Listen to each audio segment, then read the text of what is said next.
Budget तो आ गया है, बजट के साथ हमेशा आती है कुछ खुशियाँ, कुछ गम, क्योंकि कुछ चीज़ों की प्राइसेस बढ़ जाती हैं तो कुछ की हो जाती है कम। साथ ही यहाँ पर जो न्यू टैक्स रिजीम आई है उससे कन्फ्यूजन काफ़ी बढ़ा है, तो कुछ कैलकुलेशंस मैं लेके आया हूँ जिसे मैं आपको बहुत डिटेल में समझाऊंगा। तो आप अगर किसी भी टैक्स लैब में हो नहीं हो, सारी चीज़ें आपको एकदम क्लियर हो जाएगी, बिना टैक्सेस को और बाकी चीज़ों को डिटेल में समझे बहुत अच्छे से आपको समझा दूंगा।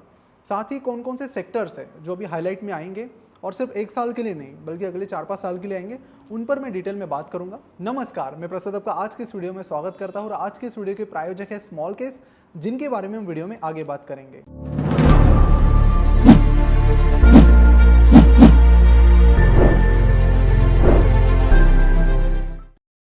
हमने इस बजट को बहुत आसान भाषा में आपको समझाने के लिए इसे 3 हिस्सों में बांटा है। पहला हिस्सा है टैक्सेशन का, जो कि हर मिडिल क्लास पर्सन के लिए बहुत इंपॉर्टेंट होता है। तो मिडिल क्लास के लिए बहुत अच्छी खबर यह आई है कि 7 लाख तक अगर आपका इनकम है तो आपको टैक्स रिबेट मिलेगा और आपको कोई भी इनकम टैक्स पे नहीं करना पड़ेगा।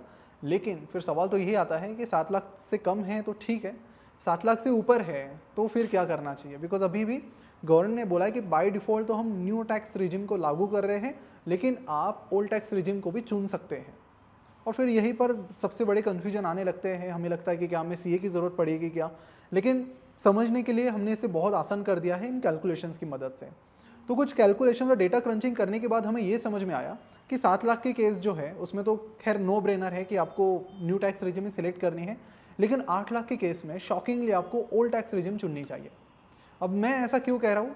बिकॉज न्यू टैक्स रिजिम में आपको कोई भी डिडक्शन नहीं मिलता है, लेकिन ये चीज़ सभी के लिए अप्लीकेबल नहीं है। अगर आपका इनकम 12-13 लाख है, 15 लाख है, 20 लाख है, तो हर किसी के लिए यहाँ पर चीज़ें चेंज हो रही है, उससे मैं बताऊंगा। जैसे कि मैंने बात की कि ओल्ड टैक्स रिजिम में आपको कई सारे टैक्स डिडक्शन मिल जाते हैं, तो उसमें कुछ जो बेसिक टैक्स डिडक्शन है वो है ATC, जिसके अंडर आप कुछ LIC पॉलिसीज़ है या फिर ELSS म्यूचुअल फंड है, उसमें इन्वेस्ट करके 1.5 लाख रुपीज़ तक टैक्स बचा सकते हैं सीधा सीधा।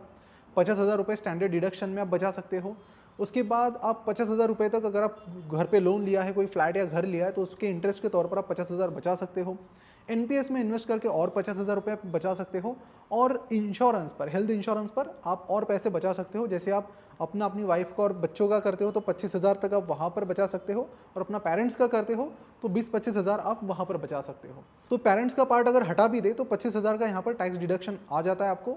तो अगर आप मेडिक्लेम का जो टैक्स बेनिफिट है वो सिर्फ 25,000 का ही लेते हो टोटल, मैं थोड़ा कंजर्वेटिव साइड में देख रहा हूँ बिकॉज ज़्यादा लोगों का नहीं होता है उतना, तो 25,000 तक लेते हो। और ये जो बेसिक डिडक्शंस है ये तो बहुत बेसिक डिडक्शंस है, उन्हें लेकर हम चलते हैं तो चीज़ें कैसे आएगी ये देखते हैं।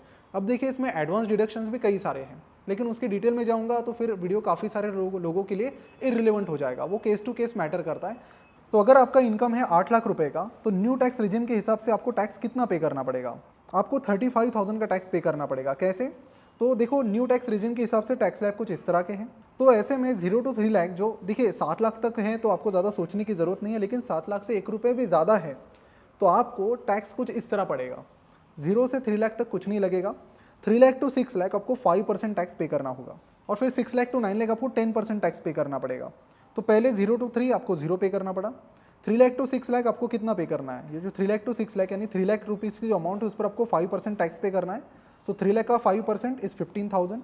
अब फिर आपका 8 लाख का इनकम है तो 6 से 9 के बीच 10% का टैक्स लगेगा आपको, लेकिन हमारा तो 8 लाख ही है, तो 6 से 8 यानी जो 2 लाख रुपए है इस पर आपको 10% का टैक्स लगेगा, जो कि 20,000 रुपये है।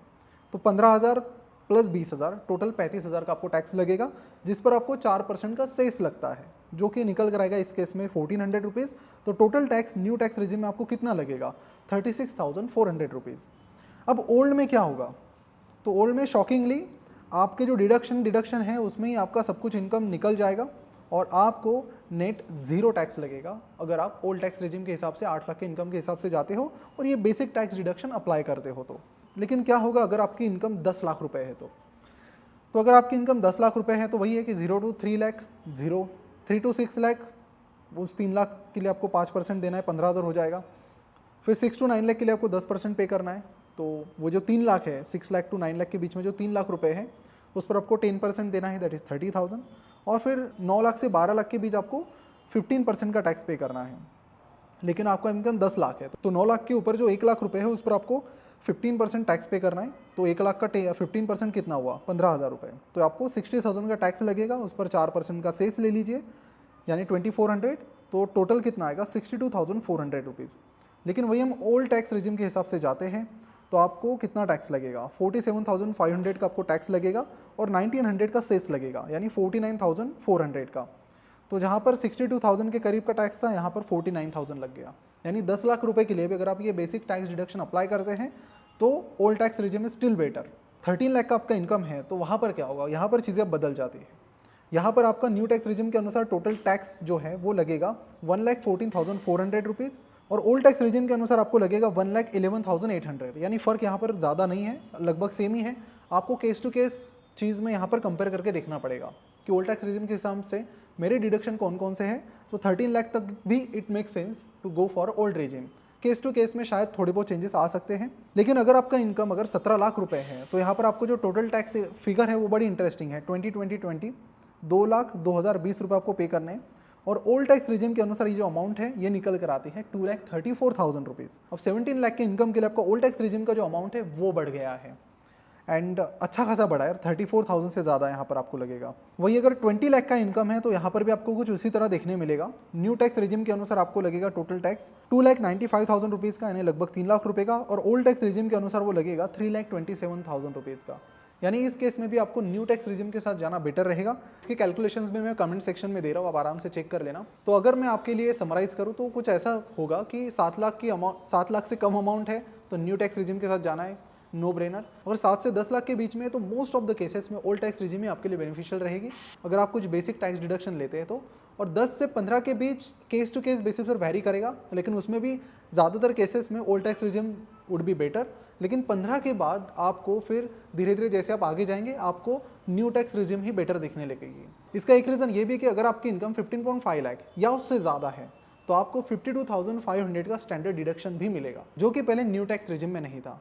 तो आई होप यहाँ पर टैक्सेशन में तो सारे आपके डाउट्स क्लियर हो गए होंगे। अगर आपके इसके रिलेटेड कुछ क्वेरीज भी है तो आप नीचे कमेंट सेक्शन में ज़रूर पूछ लेना।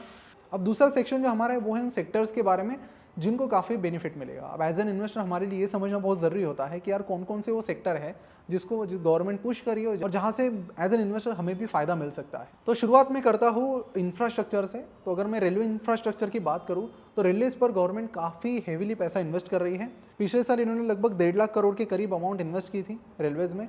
अब अपकमिंग बजट में अमाउंट जो है ये बढ़ा दी है 2,40,000 करोड़ की। अब इससे ये फायदा होगा कि रिसेंटली हमने देखा है कि वंदे भारत ट्रेन शुरू हो गई है, बुलेट ट्रेन का भी काम शुरू हो गया है। तो गवर्नमेंट पुश कर रही है कि वंदे भारत जैसे जो हाई स्पीड ट्रेन है उसका नेटवर्क बढ़ाया जाए और जो इंफ्रास्ट्रक्चर है वो उसे बेहतर बनाया जाए। इससे आपको क्लियर आइडिया नहीं आएगा कि इंफ्रास्ट्रक्चर बूस्ट कितना है, लेकिन 2013-14 के बजट में रेल पर जो इन्वेस्टमेंट थी वो अराउंड 30,000 करोड़ थी और अब जो है वो 2.4 लाख करोड़ है।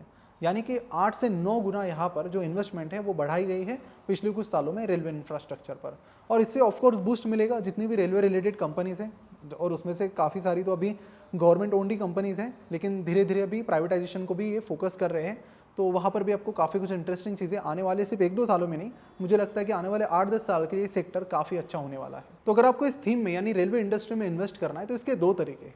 या तो रेलवे इंडस्ट्री की कंपनीज को चुन के उनका इंडिविजुअल एनालिसिस करना और उनमें इन्वेस्ट करना, या फिर अगर आप इस ओवरऑल इंडस्ट्री पर बुलिश हो और उसमें इन्वेस्ट करना है तो आप स्मॉल केस के एक थीम में इन्वेस्ट कर सकते हो जिसका नाम है ट्रांसपोर्टिंग इंडिया, जो कि रेलवे इंडस्ट्री पर बेस्ड है। तो यहाँ पर अलग अलग रेलवे इंडस्ट्री के स्टॉक्स आपको मिल जाएंगे और उनके पास्ट रिटर्न्स और ट्रैक रिकॉर्ड भी आप चेक कर सकते हैं। इसके लिंक आपको नीचे डिस्क्रिप्शन और कमेंट बॉक्स में मिल जाएगी। सिर्फ रेलवे तक ही नहीं, गवर्नमेंट बाकी इंफ्रास्ट्रक्चर पर भी काफ़ी पुश कर रही है और स्टेट गवर्नमेंट को 50 साल के लिए इंटरेस्ट फ्री लोन दे रही है 1.3 लाख करोड़ का।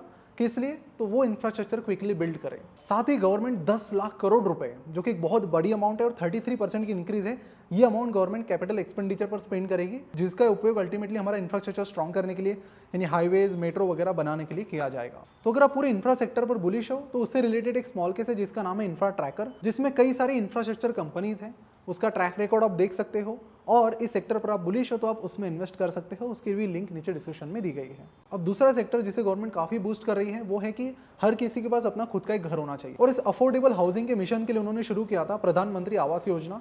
तो पिछले बजट में प्रधानमंत्री आवास योजना के लिए 48,000 करोड़ की अमाउंट अलोकेट की गई थी, जो कि इस साल कितनी बढ़ी है, 20% 30% नहीं, 66% से बढ़ाकर 79,000 करोड़ की गई है।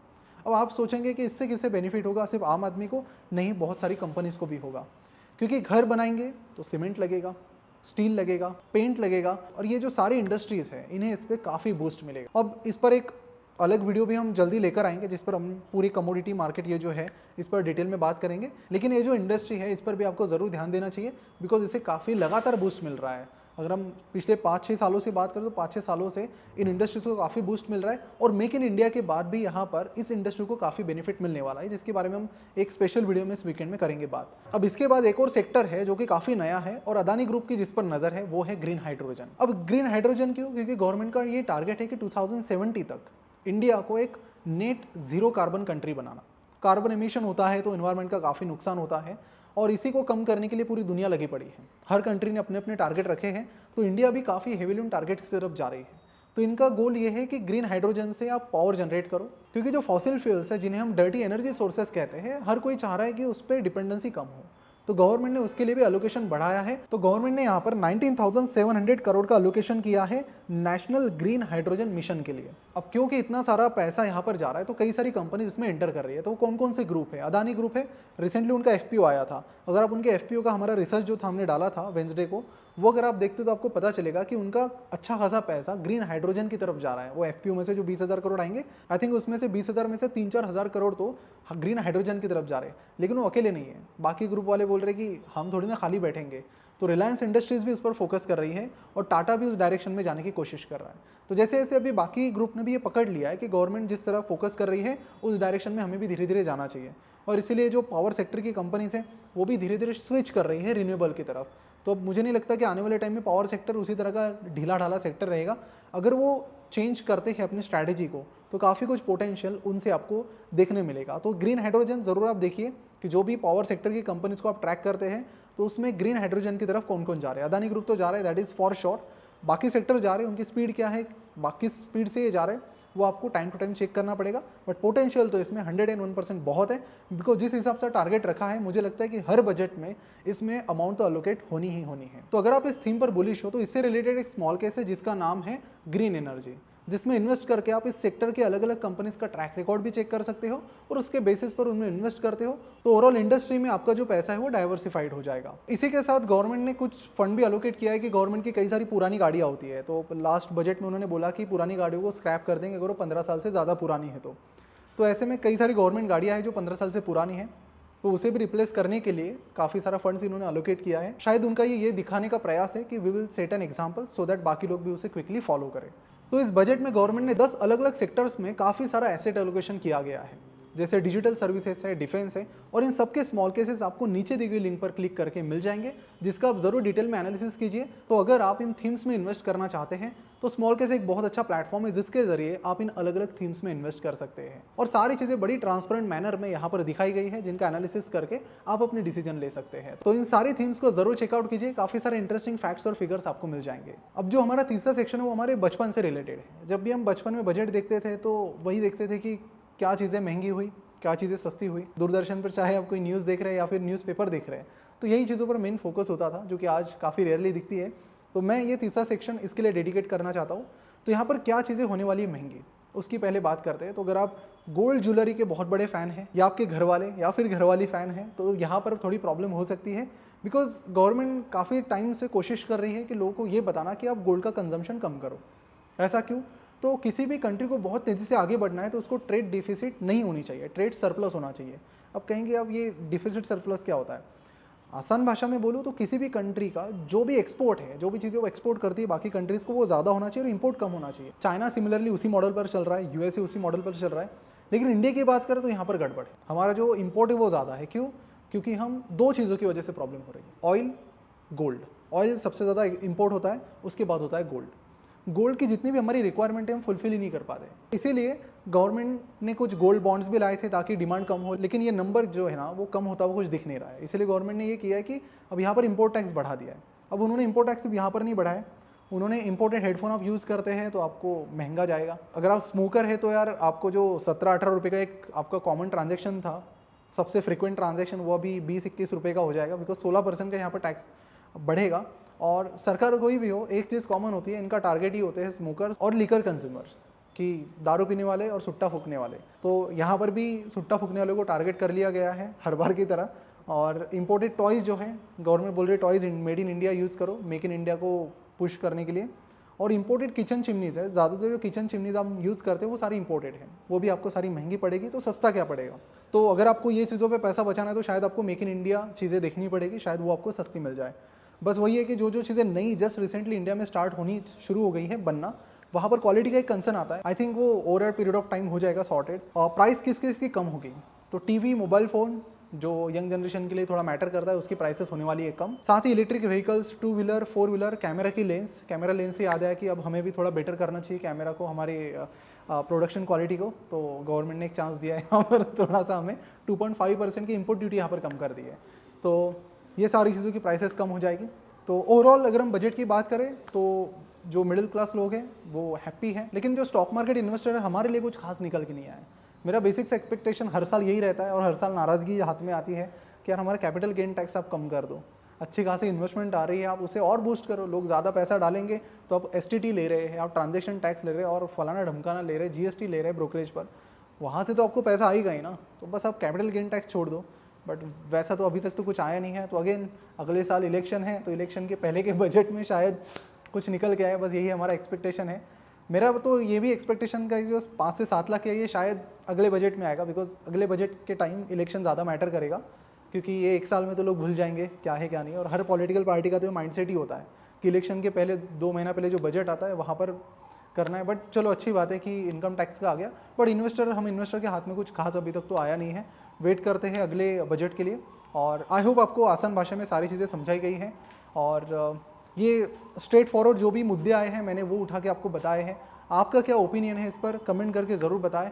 और जो एक सेक्टर है जिसके बारे में मैंने बात की, पेंट, उसके बाद स्टील, सीमेंट, बहुत ही इंटरेस्टिंग सेक्टर बनने वाला है जिस हिसाब से वहाँ पर इन्वेस्टमेंट हो रही है और गवर्नमेंट भी काफ़ी पुश कर रही है, तो उसे हम इस वीकेंड में ज़रूर देखेंगे एक डिटेल वीडियो में। थैंक यू सो मच हर साल हमारा बजट वीडियो देखने के लिए, और आई होप हर साल की तरह हमने इस बार भी इसे आसान कर दिया है आप सभी के लिए। Thank you so much.